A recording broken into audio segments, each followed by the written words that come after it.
ខ្ញុំលើកពីជីវិតដៃគូជីវិតដៃគូទៅបងប្អូនទាំងលោកស្រីទាំងលោកប្រុសអត់គួរប្រកាន់ថាអូអានេះជាការងារលោកស្រីអានេះជាការងារលោកប្រុសឯដោយសារតែ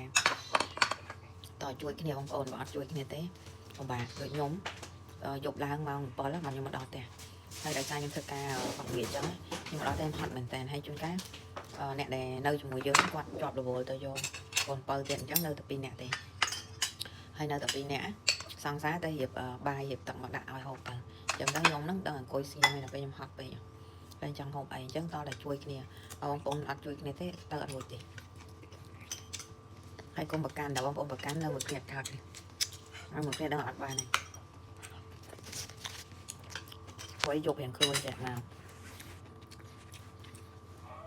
ហើយមានអីចឹងទៅកណ្ដាលហូបតាមហ្នឹងទៅចឹងទៅតើជួយម្ដាយអញ្ជើញអញ្ចឹងអត់បានហូបទេនេះពងត្រី